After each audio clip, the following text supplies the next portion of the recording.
Welcome to Fact Check on Unnatural Selection, the series where we analyse misinformation online with the power of AI. Today, we are going to be looking at the claims made in the Manifesto of Luigi Mangione, the man currently on trial for the alleged murder of Unitedhealthcare CEO Brian Thompson. For anyone new to this series, I have created an AI research model that can identify every single claim made by a person and score each one based on how complex and accurate it is. In short, this lets us directly compare how much misinformation people spread online. If you're interested in a more detailed breakdown of how the model works, you can watch the video appearing on your screen now or the first link in the description. At 6:44 AM on December 4th, Brian Thompson was shot outside the New York Hilton Midtown Hotel, allegedly by Luigi Mangione, who was then arrested 5 days later with possession of a 3D printed gun and written manifesto. He has been extradited to New York and is currently awaiting trial on 13 separate charges. Many of you may not have even known that Mangione had a manifesto in the first place, particularly if you get your news from more mainstream sources. This has been done on purpose. Major news outlets, including the New York Times, Washington Post, CNN, and NBC, purposely didn't publish the document, afraid of contributing to the overwhelmingly positive support Mangione is receiving in informal and less controlled media spaces like TikTok and Instagram. Instead of discussing the very real issues of the American insurance industry, many sites are actively trying to shift the conversation away towards victim sympathy and morality. This manifesto is controversial, relevant, and poorly understood. Breaking it down to its individual points and testing its factuality with the model can help us come to a much more informed and well-researched opinion on what may become the most important political assassination of the decade. If you're enjoying the video so far, please consider subscribing and liking the video. It helps a ton with the algorithm. Now, let's look at Mangione's manifesto. We can split the manifesto into two main parts. The first half is basically a very informal admission of guilt. He states he was working alone, how he did it, and more evidence they can find. He also apologises for what he's done, but that he had to do it. There's no claims to test here. The second half is where we get into the real substance of the document. The model has identified three main claims for us to investigate. First is this claim.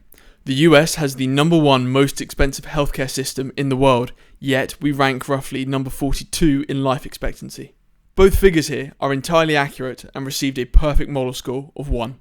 Americans do spend the most on healthcare for a life expectancy that typically ranks between 40th and 50th globally, depending on the metrics. To show you how bad this is, we can compare here how much more the average American spends on healthcare than their counterparts in other developed nations. Americans spend nearly double the average of these other countries. And when we add life expectancy, the discrepancy gets even worse.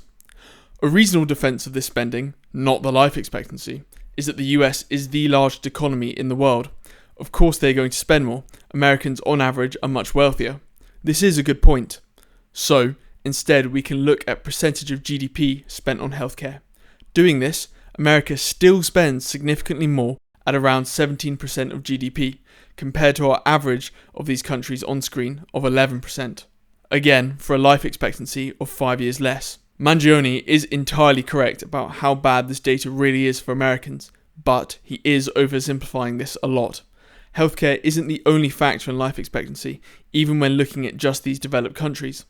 There are other key factors that America also scores very poorly in, like obesity, gun violence, and drug overdoses, that also contribute to this massive discrepancy. This doesn't make his claim incorrect, but the issue is so much larger than just this single point. However, his next claim about Unitedhealthcare's market cap valuation ranking 4th for American companies is just straight up wrong. Currently, UnitedHealth is ranked 17th at $0.46 trillion, not 4th. Even accounting for the loss in value in the last month due to all the controversy surrounding the company, they weren't anywhere near the top 4. The model gave this erroneous claim a score of just 0.17. I think he's confused market cap, the total value of company shares, with revenue. Unitedhealthcare did rank 4th for American companies and 8th globally, according to the Fortune 500's revenue list at $371 billion.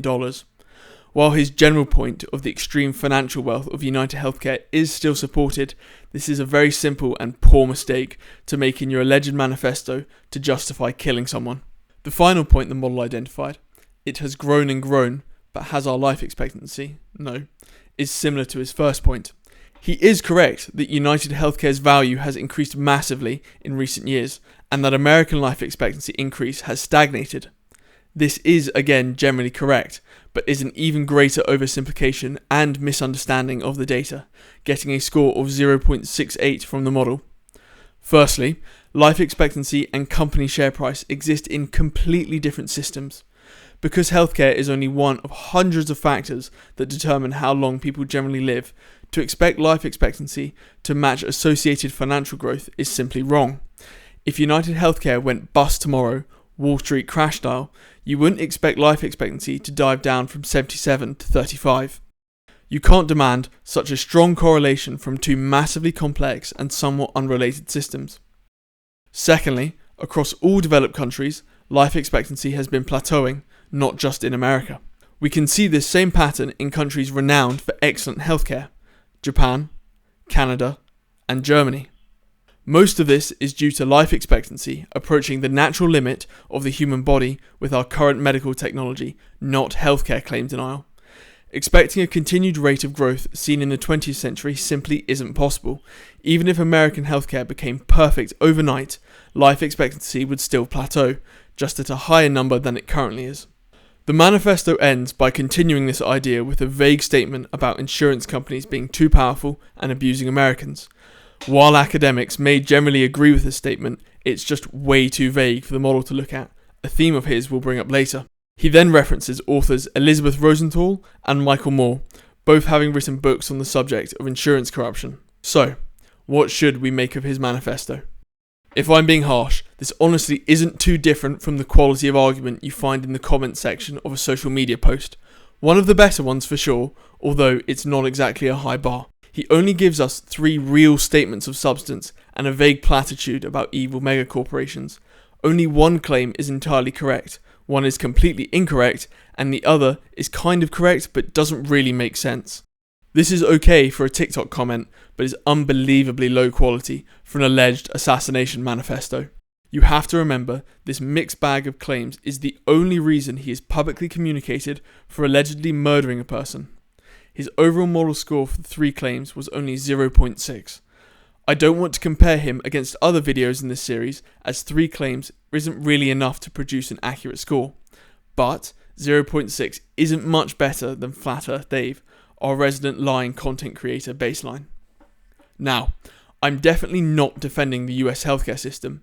Any reasonably educated and unbiased research of the topic reveals it to be an incredibly corrupt and inefficient system, allowed by lobbying, continuous governments to pillage Americans for all they are worth.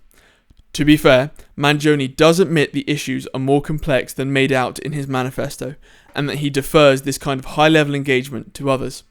That's fine, I guess, but this is his written justification for allegedly murdering a man in the street. Maybe he's actually a political genius who will write us a dissertation from prison that we can set the model on. But all this really tells us is that he understood a vibe and killed a man over it. If you're still listening, thank you for watching the video all the way through. Next video, we'll be looking at Terrence Howard's appearance on Joe Rogan. If there are any content creators you want to see get put to the sword or validated by the model, please comment below. This has been Fact Check on Unnatural Selection. Thank you for watching.